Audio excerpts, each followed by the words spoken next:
O'Reilly.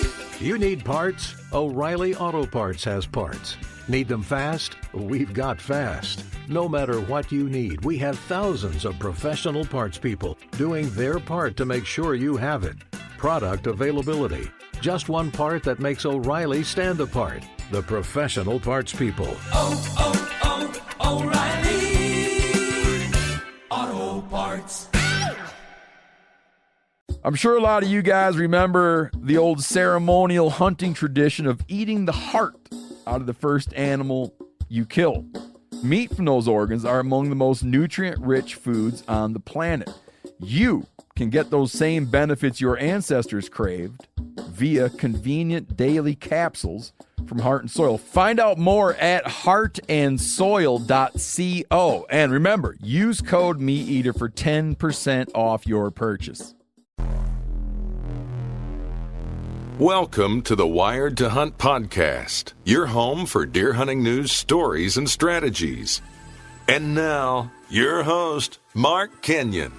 Welcome to the Wired to Hunt podcast. I'm your host, Mark Kenyon, and this is episode number 9. Today we're joined by Craig Dougherty, co-author of the much-acclaimed book, Whitetails from Ground to Gun, and we'll be discussing the concept of ground to gun hunting, which the CEO of the Quality Deer Management Association calls a monumental leap into a new area of whitetail knowledge. Stick around, folks, because you don't want to miss this.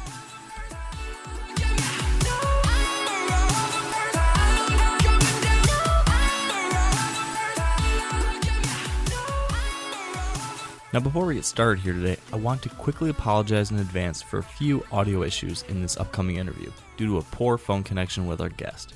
Thanks in advance for your understanding. All right, hello Wired Hunt Nation, and thank you all so much for being with us. Today we've got an extra special episode of the Wired Hunt podcast because joining me and Dan today is a board member of the Quality Deer Management Association, the president of the wildlife consulting company North Country Whitetails, and the best-selling author of 2 books, Grow 'em Right and Whitetails from Ground to Gun. This is Mr. Craig Dougherty. Welcome to the show, Craig. Well, thank you. Happy to be with you and your podcasters. Yeah, we are thrilled to have you here today as well.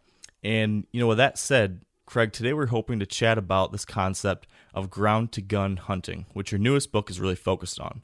But before we get to that, could you tell us a little bit more about yourself and how you came to be the author of this book?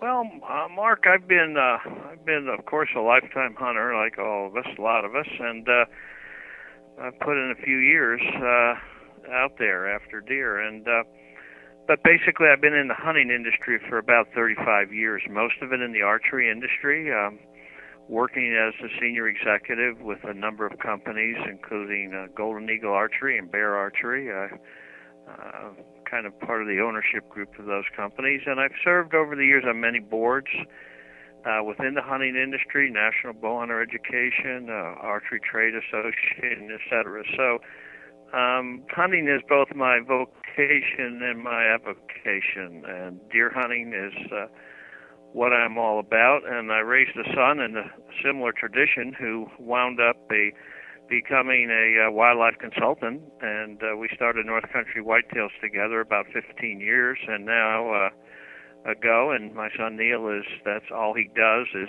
every day of his life he's on land somewhere doing something with deer. So over that time you pick up a few things, and you begin to understand a few things and learn a few things, and the best part of it all is you interface with so many people who hunt deer and experience deer hunting at all different levels. And working with land and working with landowners, we turned our 500-acre property here in upstate New York into a demo center. We worked with Biologic as their northern research arm, and the same with the Whitetail Institute. So we've been deeply into the whole habitat part of this deer equation since really the late 80s when it all started. I think about 1988, the whole food plot thing started, and people began planting for deer and managing habitat for deer. And we converted our property into a demo center. We've had well over 3,000 people through it over the years who've come in to look and learn and see. Wow. And we spent tons of time with the public answering their questions and listening to their questions and listening to their answers to our questions. And as far as the book goes, the Ground to Gun title is really an extension of where it was 10 years ago. 10 years ago, 15 years ago, the public were all about the northern people were saying, hey, can you grow food plots in the north? That literally was the most commonly asked question 10 years ago. And, of course, we've gone a huge distance since then. And people are managing property all over this country, all over the United States. And the questions have shifted from how do you work with a property to now that I've grown a mature buck or two, how the heck do I kill them?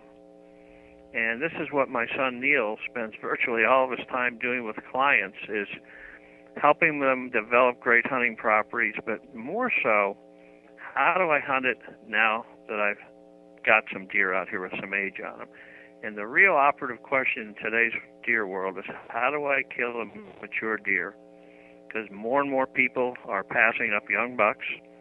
The quality deer management has taken hold in virtually everywhere. There's more and more 2 and 3 and 5-year-old deer out there, and that's not the same deer as that year and a half that everyone killed. And you need to think about them a lot differently, and we think we have a few answers that we've developed over the years. Yeah, well, I can say from reading your books over the past couple of years that it sure seems like you do have some of those answers. From what I've seen, there's some really interesting stuff there. So, as I mentioned at the top of the show, we wanted to dive more into this topic of ground-to-gun hunting, which your newest book, Whitetails from Ground to Gun, covers, which also, as of this week, is available as an ebook format on Amazon, I believe. But with that said, could you kind of break down exactly for us, what does ground-to-gun hunting mean? Well, Mark, the essence of ground-to-gun is the connection between understanding land and understanding deer. And we really don't believe you can fully understand deer unless you understand how land works. They're so connected, intricately connected, they're inseparable. And frankly, I've been a lifetime hunter, but I hunted 20 years for deer without understanding land. And I got lucky and was able to get some land and work on land all the time. And when I began to understand how land worked and where things grew and why they grew and what was the warm side of a slope versus the cold side of a slope and why I should be on the warm side and hunting in December and on the cool side hunting in September, I began to understand that there was a very deep connection between how deer use land and how land works itself. So our book is not only about going hunting, but understanding how deer use land and how land influences deer behavior, deer movement, and we think that's the key to really becoming a finished, accomplished deer hunter. Well, that makes a lot of sense to me. So your book, like you mentioned, talking about both the land and then how to hunt those deer on the land, you've broken up your book into two parts. Part one being focusing on that land side of the equation.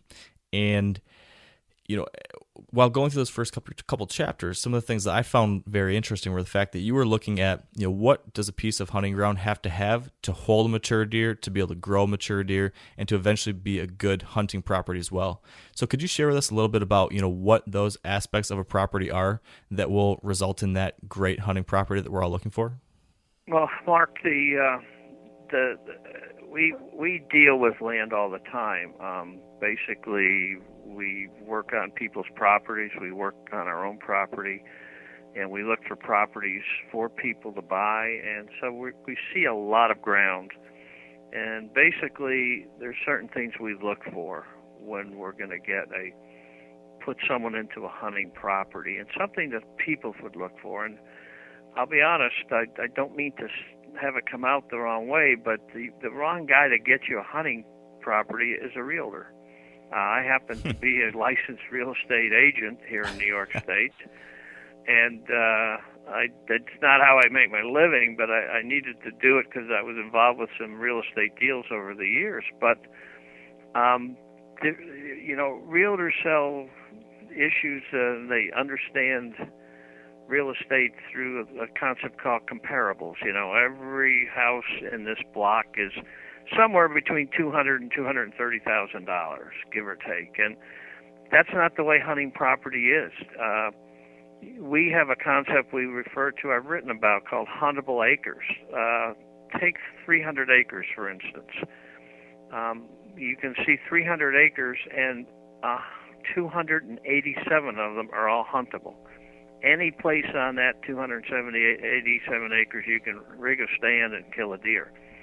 There's 300 acres or half mile down the road, and maybe only 78 acres of it is huntable. So if people are looking for a piece of hunting ground, the first thing you understand is how much of that is huntable. And what do I mean by huntable? Well, if there's many old farms, all the fields are along the road. So let's say it's a 250-acre farm, but if 100 acres of it is all hay fields that run along a public road, which is very common because that's how you get your tractors and hay wagons in and out of the hay fields. Right. Well, most of those hay fields are not really going to be where you're going to be hunting. They're poachable. Deer get harassed. Your old deer won't be out in those and visible very much, and you're not going to want to have that kind of a piece of ground. So you look for huntable acres. We've had situations where we've sold some property and we've lost a sale for $200. The guy went down the road and bought his own 300 acres and saved $200 a piece. He saved $208 an acre, and what he bought was 100 acres of huntable land and 200 of non-huntable land. And so you've got to think that way. You've got to think, how does the wind go across the property? That's very, very important in terms of huntability. If your property is all up and down and ridges and gullies and swirls, and if you're a bow hunter, you may not be able to hunt that much of that property. That doesn't mean it's bad.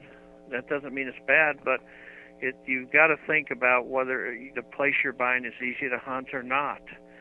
In the more populated areas, you need to think through very carefully the neighborhood. Neighborhoods matter.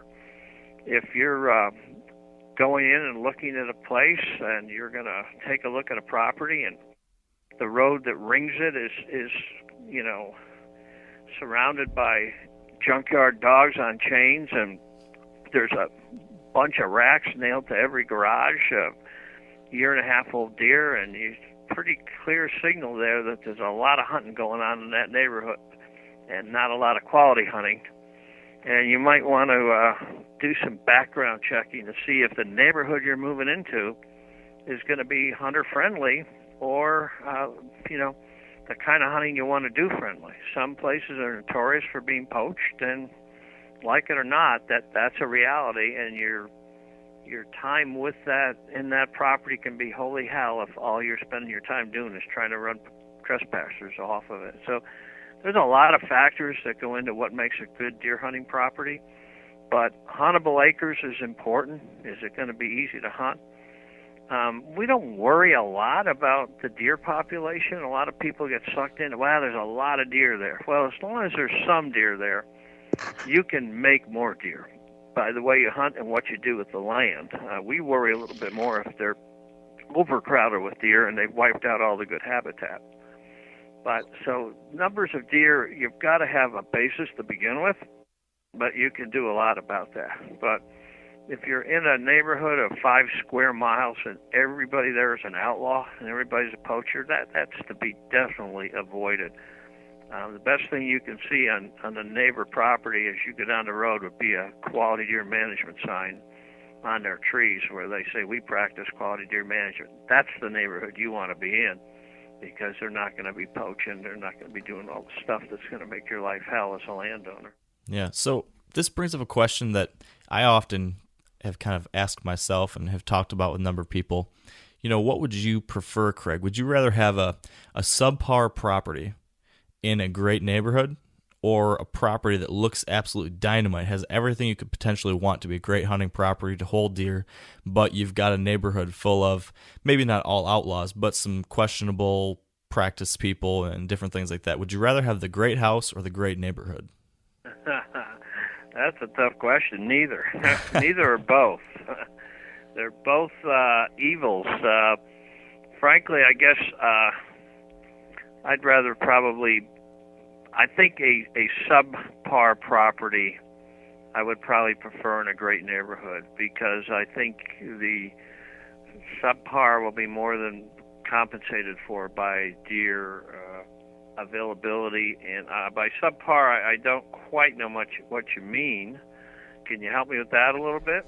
I just mean relative. Let's say there's your ideal hunting property, which you just described, that has good wind. It has, the ability to access it. It's got a lot of huntable acres, all those things that make a good property. Let's say maybe this is a property that's lacking in a couple of those categories. It's maybe not 100 acres of just a hayfield, but it's not your perfect property either.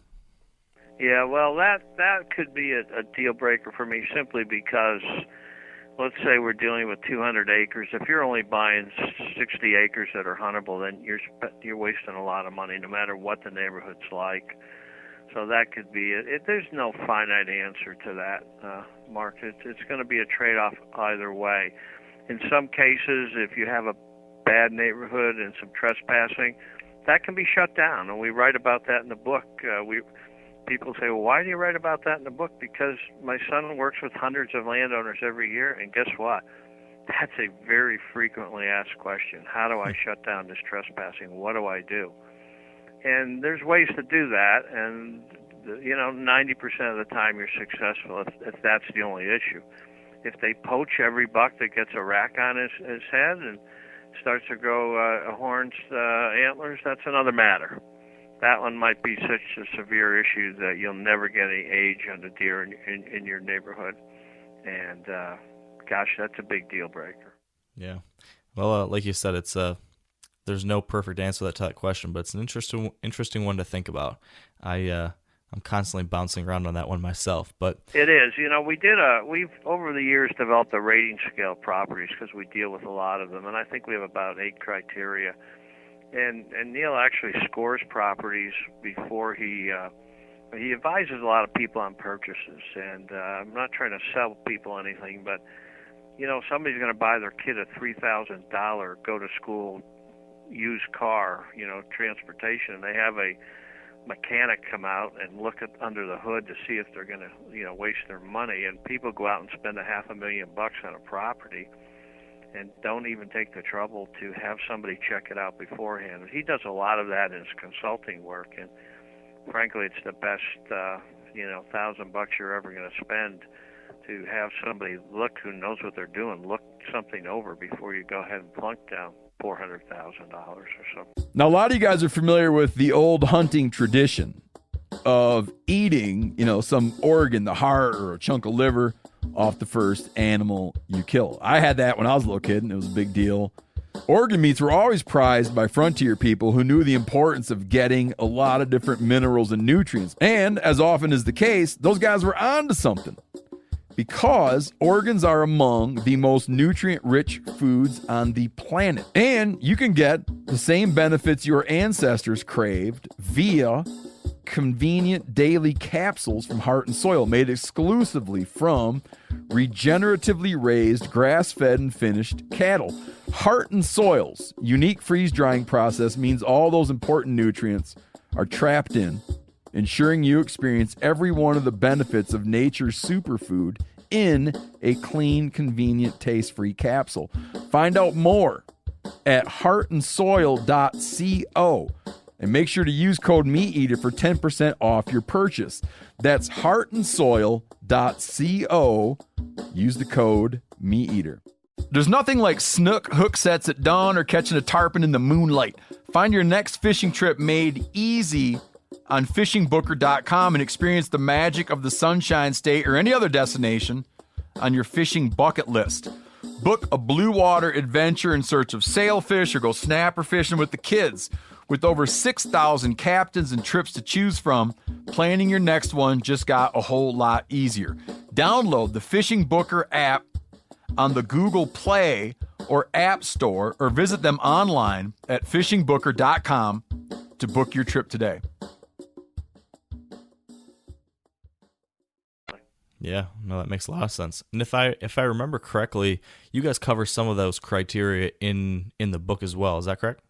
We do, yeah. They're in the book, and we lay them right out there. And it took us probably 10 years to develop the scale, and they matter. Soil matters, and huntability matters, and wind matters, and the neighborhood matters, and deer population matters.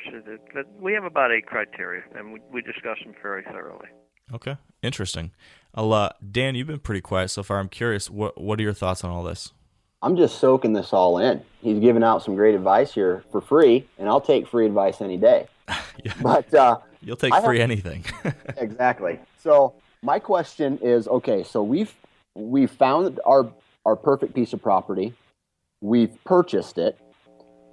For the readers or for the listeners out there, what would your recommendation or tips or tricks be for the first thing to do to that property to get it to be, to get it enhanced, to get it to be more of a successful whitetail hunting property? Well, I'm gonna take the cheap answer and the right answer first, but not the one you want. The first thing you should do is get a good wildlife guy out there that knows how property should be set up and have them do a wildlife plan for you and tailor to your needs, okay? But that's not probably where you wanted to go with that question. One of the first things we tell people to do, and it puts a smile on their face, because a lot of visitors to our property have just bought land, and they're about as poor as they can be, because they've just plunked down a bunch of money. Right. And their wife has just said, if you spend one penny more on this hunting land, we're going to go see a lawyer. And it's not about a closing. Yeah. And sound familiar, guys? Yeah. Yes, unfortunately it does. But frankly, the most underrated deal, if you got $500 more, is a chainsaw and some safety chaps and glasses and ear protection and helmets. Because you can do more for whitetail property with a chainsaw than you can with a plow and a $140,000 tractor and a bunch of discs and a bunch of corn planters. A chainsaw really does a lot for property, especially a new one that hasn't been worked over, and that there's a lot of daylight being blocked from getting onto the ground. And you get in there and do some clear cutting and some browse cutting, as we call it, and some hinge cutting, and create some cover, and you create some food, and you create some security all at the same time. And frankly, it doesn't require a lot of money to do that. Everybody wants to jump into the planting game right away, the food plot game. And if you don't have agricultural fields that are ready to be planted and equipment to do it, it becomes a pretty complicated and costly endeavor. Eventually, most folks get there, but you're going to take baby steps in most cases. So the first thing I'd say is get your chainsaw going and start making some browse cuts and some brush cuts and some areas where deer is going to want to lay up, and when the pressure gets on, and where they want to go in there and feed, and where right now this time of year the does are going to want to drop their fawns, so the predators can't scoop them all up before they learn how to walk. Yeah, I think that's a big part of what I took from your first book, Grow 'em Right, was the power of that chainsaw. Now, for someone who's maybe not familiar with this concept of creating bedding cover, with cuts like that, could you share with us a little bit more about how you'd use a chainsaw to go in there and make these bedding areas, maybe in a little more detail, other than just cutting? Sure. Well, you're not going to go in and cut down a beautiful mature oak woods or hardwoods or something like that to create bedding cover. But most properties have fringe cover, a lot of people call it, or more precisely, it would be early successional habitat, where the old fields have grown back for maybe they've been growing 10, 15, 20 years, and the what we call pole timber on them, it might be 4 inches across or 8 inches across or 6 or 4. And this kind of habitat is taking over open spaces, and what it's doing is basically blocking sun from hitting the ground. And if you think about where a deer lives and how they live, nothing matters over 6 feet high from the ground. Nothing matters to a deer because that's as high as they reach to eat, basically 6 feet. So what you do is go in and typically cut that pole timber or that early successional timber, let it just fall down like pickup sticks every which way, and it makes a big mess. And the good news is now the sun can hit the ground, and there's dormant seeds laying in that ground, and next spring or even that year, a lot of that stuff will sprout again. Those dormant seeds will germinate and sprout. A lot of the stumps you left will shoot up, we'll call them suckers or offshoots. And one other trick is we call hinge cutting, where you cut the pole timber 3/4 of the way, 6/8 of the way, or 7/8 of the way through, and it tips over, but part of the timber's intact still. You haven't cut clean through the tree, and that root system will feed that pole for a year, 2, 3 years sometimes, and all of a sudden everything that was out of that deer's reach is within deer's reach, and it's still growing. So there's a lot of food there. Now, if you take an acre and you cut 80% of the stems on that acre and you put them on the ground, you've created a giant football field of cover, and it's just a virtual mess, but it is loaded with food. Now it's loaded with bedding and hiding places, and it becomes a secure area for deer.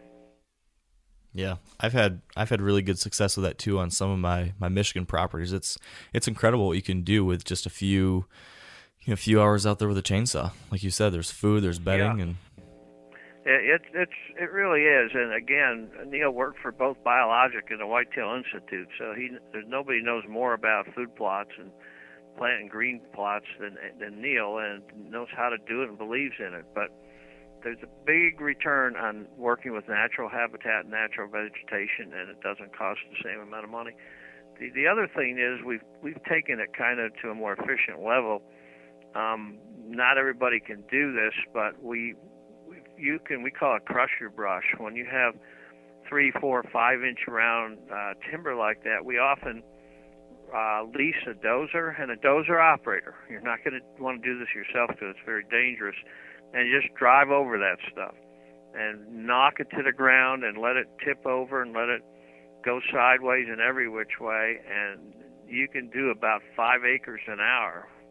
And basically, that's pretty darn quick, depending on how dense it is compared to what you do with a chainsaw. It's just a lot faster and a lot more efficient. And if you're in a hurry to get it done and you don't have a lot of weekends, sometimes crushing your brush works good. We kind of write about that a lot in our books. No, I can see that working really well. So that was kind of a perfect transition there. You mentioned the fact that Neil has worked with both Biologic and Whitetail Institute. What would you say on the food plot topic? What do you think's one of the biggest mistakes that people make when it comes to food plots? Right now, the biggest mistake I think people are making is that it's a little disturbing to me because I believe that food plots, a property that uses food plots, should make effort to feed deer all year long. And a lot of people now are doing nothing but annual plantings. They're putting them in the ground in August, late season, and hunting primarily for hunting over them.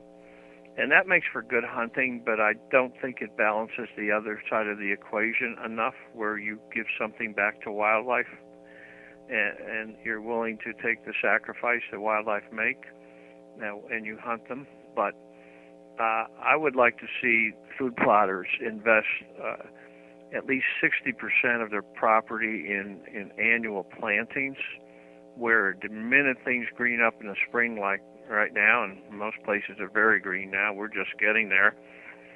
In upstate New York, you're probably somewhere in between in Michigan. Mm-hmm. But I think we're over relying on annual plantings that go in late fall or late summer, and we hunt over them and call it done. And I'd like to see the planting have a broader benefit to wildlife from spring right well into winter. Yeah, no, I can totally understand that. Dan, do you have any other last questions on the land side of things before we transition into the hunting part of the book? Well, okay, so someone like myself, I don't hunt, or I don't own property, and I don't lease property. So as far as the manipulation I can do to a property is very minimum, to say the least. Right. Is there any tips or tricks for someone in my position that might be able to do very minimal, terrain manipulation for better success? Sure. Dan, one of the things you can do is buy a compass and take a look at a topo map and maybe a little aerial of where you're going to hunt. You started by saying you don't hunt. You didn't mean that. I didn't. Yeah, I didn't mean that. I didn't. Okay. So you don't hunt. You don't hunt on land you own or can manipulate. But you got to remember the weather manipulates that land every single day of the year. And we talk about hunting by the compass. For instance, the early season in the north, it's going to be cool and wet and moist, and good groceries are growing many times on northern-facing slopes where they've been cooler all summer. They haven't been hit by the drought. They've been wetter because there's more moisture in the north-facing slope normally. So that's land that's being manipulated by Mother Nature. Mother Nature's manipulating it herself, not in a manipulative way, in a natural way. But knowing land doesn't require to own land. You just have to understand land. We talked about that as well. Fast forward 3 months, it's late season. Now you're on a ground and there's a southern exposure. Guess what? That southern exposure, it's going to produce food probably a full month longer into the winter than the northern exposure. So you're going to shift your focus and hunt that southern exposure. Things will grow longer into November, into December. If there's some spring seeps or any kind of water sweeps on southern exposure, they'll remain green well into the winter normally. It's a warmer place. It's out of the biting north wind. So you can learn how land works without owning it and manipulating it. And winds shift to more or less northwest wind in most areas late in the season. They start out farther in the south in most areas. So, yeah, what you can do is figure out how the sun moves over the property, where things grow at what time of year, and the deer have already figured this out about 20,000 years ago. And Mama teaches it to the fawns, and there are places on our property that you won't find a deer on North Slope in December. They'll be all over the southern exposures, and that's where you're going to be, and that's where you're going to hunt, because the habitat there is tailor-made for them.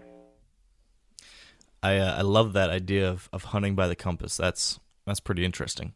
So continuing then, as we shift to the side of the part 2 of the book, that's really focused more on hunting those mature bucks once you've developed a property or have a property that holds them.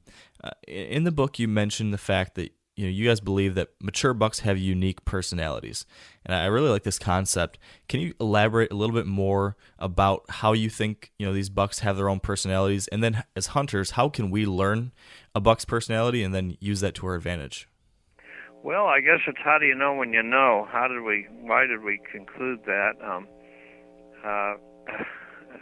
I'm talking to you now from a cabin, and I saw a deer move by the cabin about 30 minutes ago, and Neil is on the land too. So I don't think there's a day goes by. At least 6 out of 7 days a year I'm watching deer, and so is my son Neil in the woods all the time. So you begin to pick some things up. But what with total certainty, we understand, and we've seen personalities emerge on deer. deer that we've known. We had a deer here, a 2.5-year-old buck once. We called him Evander, after Evander Holyfield, and he was a fighting fool. And this deer, every time we saw him on camera, he was bristled up. Every time he was at the group, he was cowing the other bucks in the group. He was constantly spoiling for a fight. By 2 weeks into the bow season, he had half of his tines were snapped off from fighting. Wow. And he was a very aggressive deer. And you can hunt him with rattling horns, and you can hunt him with grunt calls, and all kinds of aggressive hunting tactics will work on a deer like that. Frankly, the neighbor down the road shot him in the backyard because Evander came in and started picking a fight with a life-size deer target. And they shot him off the back porch with a bow. Now He didn't care. That's a story. And we have deer here that we never photograph in the day. We never see them in the day. We find their sheds, and they're very secretive, very unaggressive deer. And they're homebodies. We have a lot of cameras we use. And this deer, one that I killed a number of years ago, got very, very lucky very late in the year. He was driven out into a feeding situation because of terrible weather. And he showed himself during the last 10 minutes of daylight, and I killed him with a muzzle loader. But that buck would show up at night, but you wouldn't see him today. If you believe the concept and you internalize everything happens for a reason in the woods, and look for reasons all the time, you can begin to put the patterns together. But the deer are very much personality driven, and an aggressive deer, you can do so many different things with them compared to these very, very timid deer. People who have captive deer, see some deer are aggressive breeding deer. Others never make a move towards the doe. They just don't want any part of the fight. They don't want any part. And they could be very, very big, 6, 7, 8-year-old bucks weighing 240 pounds, and they still don't choose to try to breed because they don't want the fight. They don't want the hassle. And we know deer that are big travelers, and they do a lot of walking, and others who I'm not sure they cover 20 acres in a day, if that. And a lot of the telemetry studies that are coming back now are helping us understand individual deer behavior patterns and how they are. But unquestionably, certain deer just love to tear up trees and love to, make scrapes and be the boss of the whole half side of the hill, and others are very secretive, sulking around, and you got to hunt them differently. Now, a lot of you guys are familiar with the old hunting tradition of eating, some organ, the heart or a chunk of liver off the first animal you kill. I had that when I was a little kid, and it was a big deal. Organ meats were always prized by frontier people who knew the importance of getting a lot of different minerals and nutrients. And as often is the case, those guys were onto something, because organs are among the most nutrient-rich foods on the planet. And you can get the same benefits your ancestors craved via convenient daily capsules from Heart and Soil, made exclusively from regeneratively raised, grass-fed, and finished cattle. Heart and Soil's unique freeze-drying process means all those important nutrients are trapped in, ensuring you experience every one of the benefits of nature's superfood in a clean, convenient, taste-free capsule. Find out more at heartandsoil.co, and make sure to use code MeatEater for 10% off your purchase.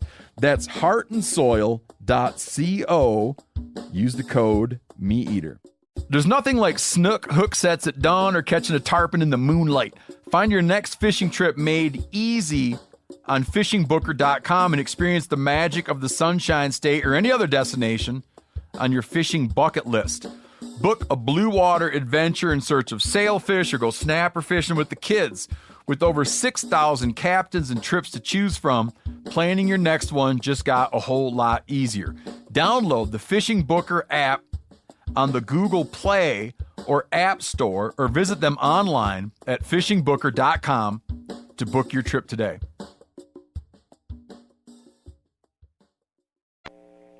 I read a little bit in your book about your use of trail cameras. Can you elaborate? I'm a huge fan of trail cameras. For me, the first card pull of the year is probably the most exciting. Just up there with like finding a big shed or actually killing a deer.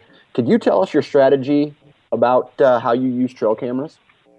Well, sure. We've been using them a long time. We started with the primitive ones that would go off and the deer would jump 5 feet in the air because of the shutter noise and the flashes and stuff. I mean, old Harry Jacobson, I think, was the first one to bring those out. But we've been using them a long time, and the whole culture of trail cameras, I think that's become really one of the three biggest inventions, I think, in the last century in the hunting industry. Telescopic sight and but any compound bow, and I think trail cameras really is about third in the rank order or importance, and it's changing everybody. So we've gone from basically the beauty contest where everybody was taking pictures of deer, and you'd bring them in, and you'd run to Walmart and get your film developed, and then that night at dinner you'd be passing them around, and it was a beauty contest. We were just looking for big deer and big antler deer or something, to more of an understanding now. And basically, if the cameras are so good now, they're so fast, you can see behaviors, you can see the videos, you can see what they're doing, and you begin to understand the personalities a lot. You can see personality on film if you know what you're looking for. An aggressive buck looks a certain way, stands a certain way. If you're seeing all the time, you see the other bucks out, leave the picture frame and get out of the area when the buck comes to the camera. So you can learn about their personality, about how they photograph, what they look like on camera. You can also learn their territory and how they move, because basically we'll catch a shooter buck on camera, and we catch him twice, so we say, okay, there's a data point, 2 data points. He's here 2 different times, and right now he's nocturnal. And basically, let's see where he hangs out. So we'll move a few cameras into that general area where we think, and so now he's on 2 cameras, but not on the third. So we'll pull that third and shift it over to the other side of the original camera, 800 yards or something, that caught him there. Eventually, you can very often put a pattern together if you're tracking a steer, if you have a half dozen cameras, and look at the time he shows up, where he shows up, and you can get a feel for how he moves across that property. Neil killed a very special buck a few years ago. We called him Traveler because he moved a lot, and our neighbors actually caught him on camera. But Traveler, Neil watched this deer on camera for about 50-some days before he ever hunted him, because he only moved at night. We never caught him in the daylight on camera. And then all of a sudden, we got into the rut, and now we caught this deer on camera 2 different times. Once he actually bred a doe on camera, and it was time to make your move. So we understood that buck was a total nocturnal buck, and the last thing we would do is make a move on that deer at night. That only moved at night, because that would be the end of him in that area if he cut your scent a couple times when you went in and hunted. We knew where he liked to be. We knew where he liked to hang out, but we knew he did all his hanging out at night. So you can pick up a lot of deer behavior on cameras by triangulation, using 2, 3, 4, 5 cameras, moving them around.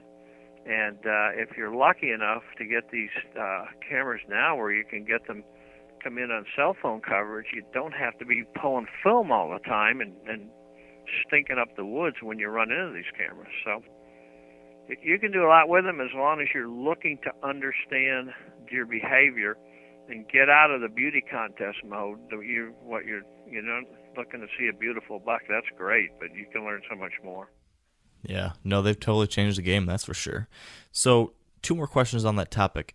I'm curious, how often are you checking your trail cameras? Because you mentioned the fact that you're using some of those observations to make hunting decisions. So I'm curious how often you're checking them. And then I'm curious, where are you placing these cameras? Is it just on field edges, or are you going on trails or back towards bedding areas? What's your strategy when it comes to location? Well, we start typically on feeding locations and socialization areas. The socialization is a combination of food and staging areas where they tend to, commingle. And basically, from there, that helps us get a good feel for what's going on and when it's going on and who's around. So I would say early in the season, 80% of, and I'm saying we're on our own property here, 500 acres, we run about a dozen cameras. About 80% of them are on food sources because we, over the years, created a lot of open food plot type food sources, and that's where they spend their time, especially in the evenings. So that gives us an idea of who's here. That's taking the inventory, putting together your shooter list. And then as we anticipate the movement to start to set in where they're going to move and travel more in a pre-rutting situation when they get walking around and these bucks do more than feed, they go looking, we'll shift a lot of them to ridges and known travel corridors where these bucks tend to move through as they are searching and seeking out does.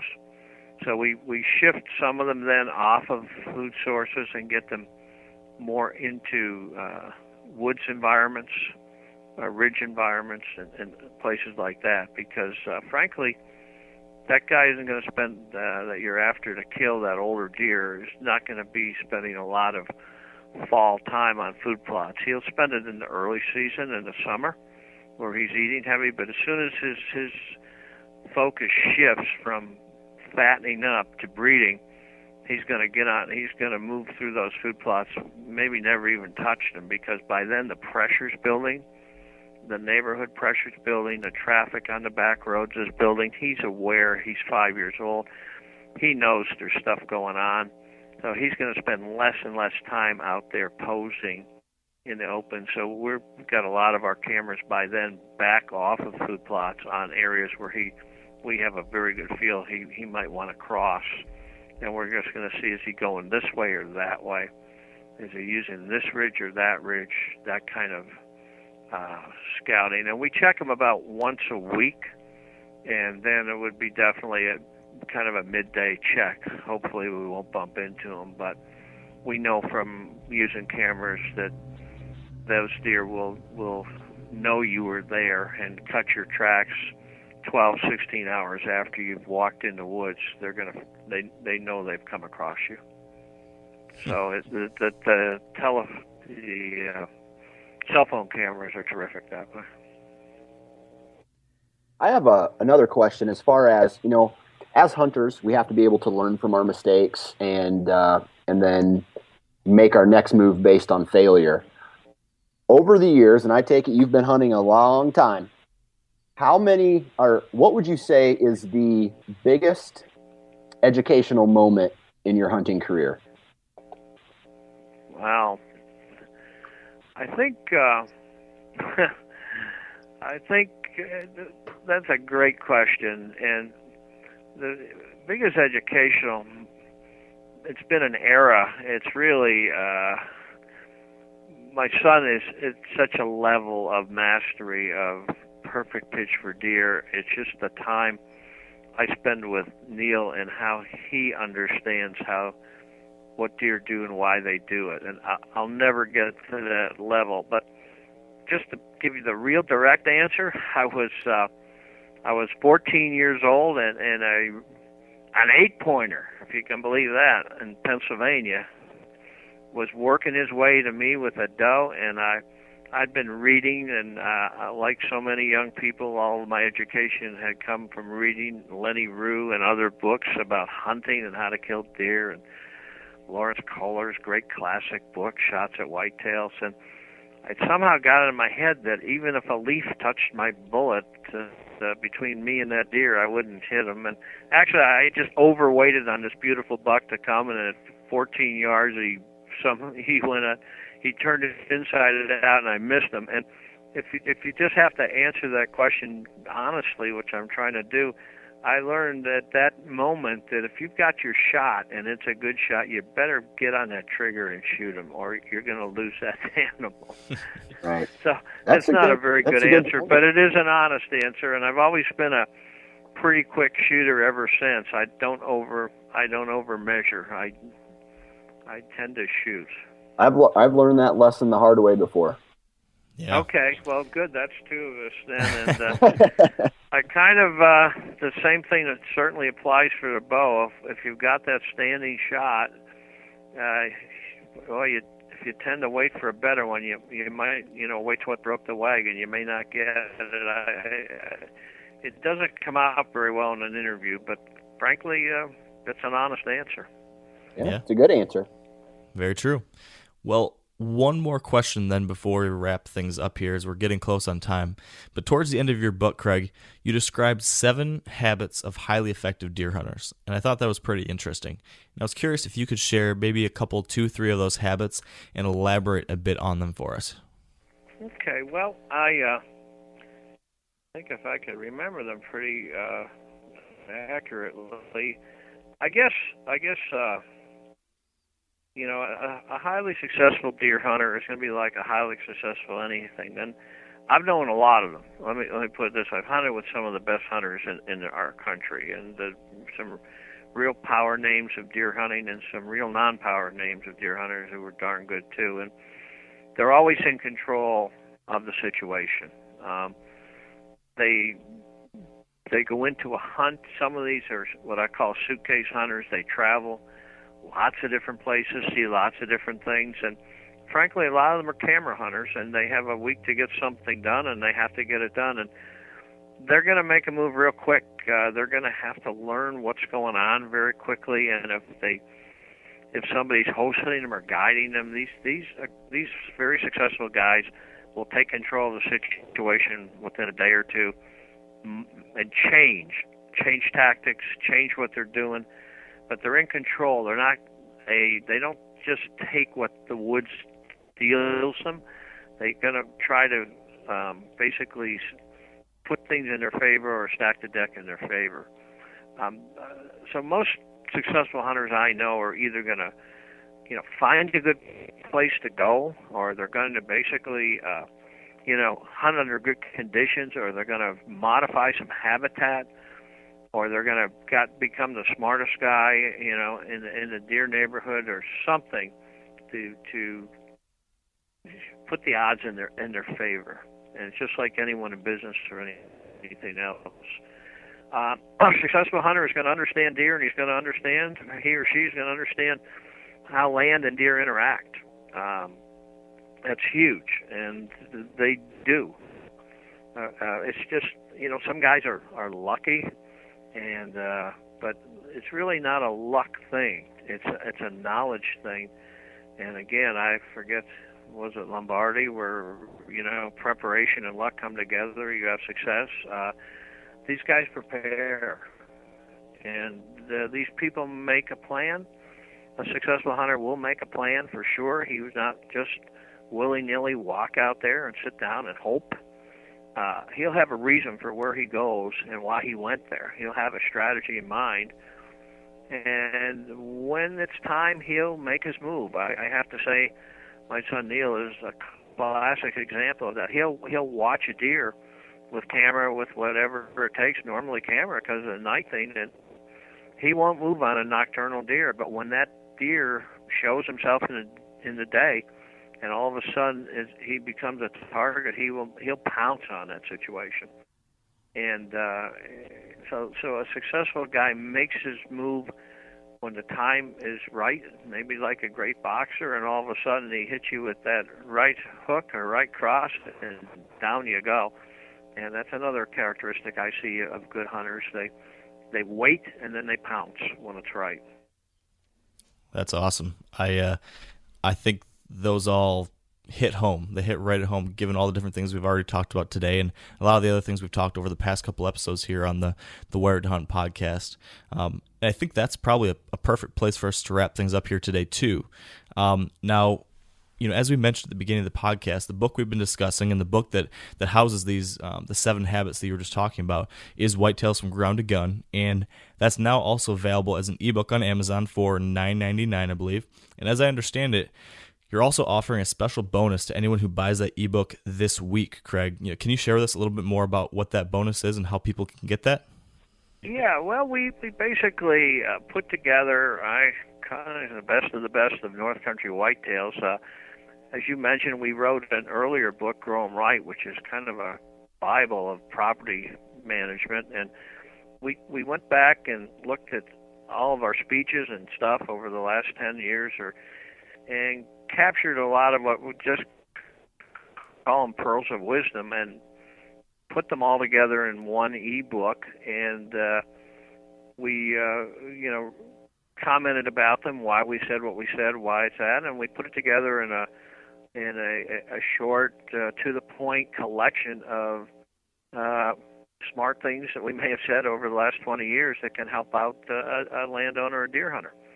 And we said, well, we'll put it out there this week only. We'll send you a PDF of it, and you'll have a good time going through it and talking about these various pearls from the guys from the North Country Whitetails. Awesome. That sounds great. And if I remember correctly, right, if they purchase the ebook, they just need to send you guys an email with that receipt, and then you'll send back the PDF. So that's right. Excellent. Yep. Well, I send out a couple today, and we'll just turn it right around and shoot it to you, and you'll be reading it within 10 seconds. Great. So I'll make sure to mention all that in the show notes here on the podcast as well, so that if anyone's looking for the links for that information, we'll have it there. That said, Craig, I think that's going to wrap it up for us here today, and I just wanted to thank you so much. I know that me and Dan enjoyed this, and I think we've all learned a lot, so thank you. Yes, it was my pleasure, too, and I'm sorry if your listeners had to hear Radar the tracking dog barking at one of my chickens out in the backyard. That's what that was all about. It wasn't a deer coming through. It was one of our chickens got loose. He was going to go out and just put him in his place. Life nice happens. Talking to you guys. You as well. Thanks so much. Anytime, gentlemen. Anytime I can help you, happy to do it. Thank you very much. All right, bye. All right, well, thank you so much to everyone out there listening today. We're thrilled you could join us, and hopefully you found our conversation with Craig as helpful as we did. Now, if you enjoyed the show today, we would love it if you'd leave a rating or review on iTunes. It takes just a quick second, and it helps a ton, so thanks in advance for that. We'd also, of course, like to thank our partners who help make this show possible. Big thanks to Sitka Gear, Bushnell Optics, Trophy Ridge, Bear Archery, Redneck Blinds, Carbon Express Arrows, Lacrosse Boots, Big & J Long Range Attractants, and the Whitetail Institute of North America. That said, be sure to visit wiredtohunt.com/episode 9 to view the show notes from today's episode. That's where we'll include all the links you need to pick up a copy of Craig's book and get more information on the other interesting things he's got going on.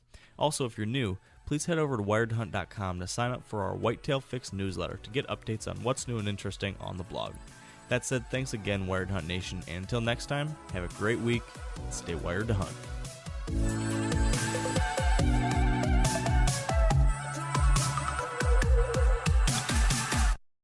I'm sure a lot of you guys remember the old ceremonial hunting tradition of eating the heart out of the first animal you kill. Meat from those organs are among the most nutrient-rich foods on the planet. You can get those same benefits your ancestors craved via convenient daily capsules from Heart and Soil. Find out more at heartandsoil.co. And remember, use code MeatEater for 10% off your purchase. You ever get that feeling the walls closing in, the concrete jungle suffocating you? You crave some wide open spaces, the chance to connect with nature, maybe in a spot all your own. Well, head over to land.com.